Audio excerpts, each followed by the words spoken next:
Yo, this the kid, Big Skunky. Now, for those of you who are interested in gardening and stuff like that, hey, listen to this video. I got asked the question, Skunky, why do you feed your soil and not the plant?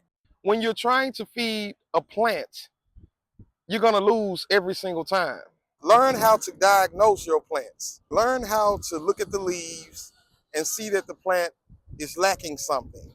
The leaves are turning purple. That's a good one. The stems and leaves are turning purple, which is usually a magnesium issue. But learn how to diagnose your plants so you will know how to feed your soil. So you will know what to incorporate into your soil, whether that's more of or less of or whatnot.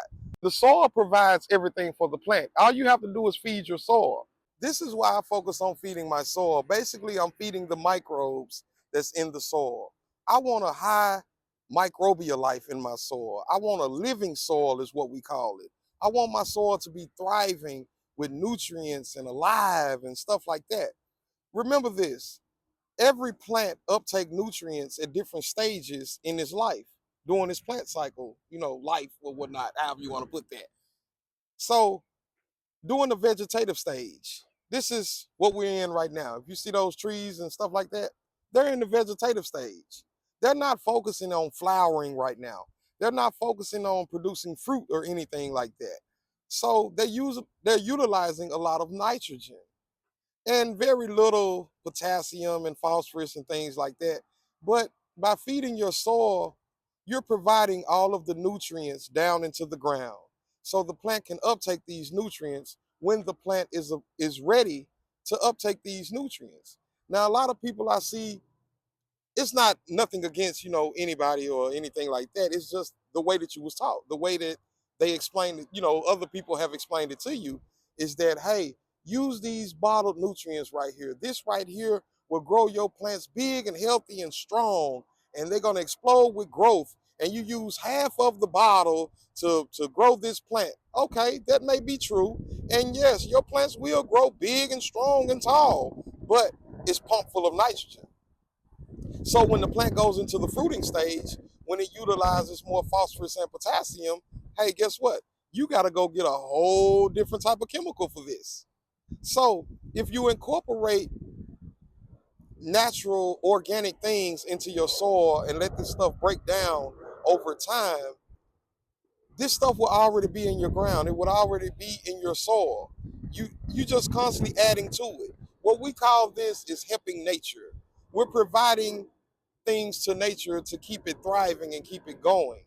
So I did a video about the banana peels. Banana peels give to plants the same thing that it gives to us humans, which is phosphorus and potassium and a little bit of magnesium.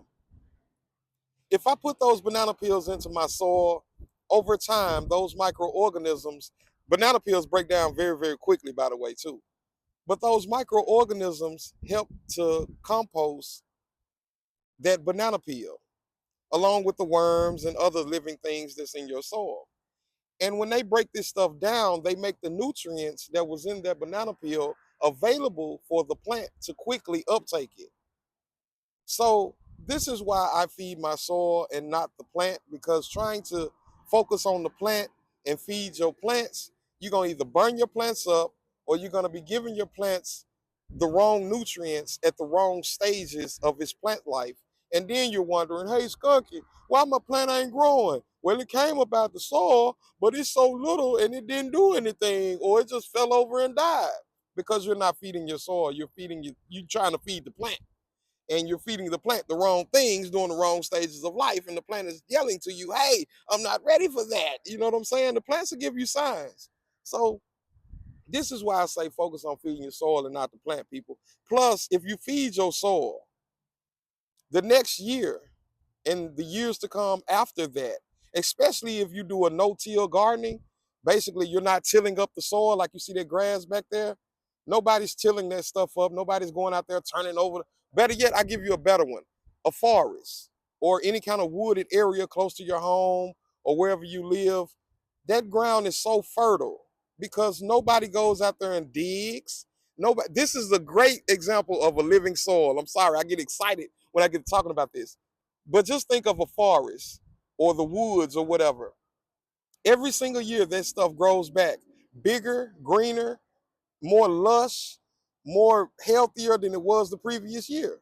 The reason being is because all of those leaves that you see on that tree will fall onto the ground, and it will create a layer, a blanket on the ground that's a very, very thriving environment for worms to come up and compost those leaves. Those leaves on that tree right there pack a lot of nitrogen, phosphorus, potassium, magnesium, sulfur, manganese, iron, copper, zinc, you name it, it's in those leaves. Those worms eat that, those microorganisms eat that, and they break that stuff down and put those nutrients right back into the soil. So the very next year, that tree grows back. Now think about this. Nobody waters that tree. Nobody comes out here and feeds that tree. Nobody sprays it with any kind of organic or non-organic nutrients or anything like that. Nature naturally does it herself. It naturally happens. So feed your soil, people. Feed your soil. Let that stuff compost. That's the reason for composting. Let that stuff break down. And I'm telling you, the next year, anything that you plant into that soil that you do not till, that you've been putting organic matter in and letting the soil break it down and feed your plants, I'm telling you, your seasons, your crop seasons will get better and better and better. Your fruits will become bigger, more healthier, stronger, resilient, pest resilient, disease resilient. I think I'm using that word right. All of that type of great stuff. So this is why Skunky feeds his soil and not the plant, because that's how nature intended for it to be. Oh yeah, and you tell them I said that. Hashtag that. Big Skunky. You smell me. Hey, look, just don't take my word for it. Go and look this stuff up. Oh, yeah. Skunky steals the show, call and response. Let me hear you say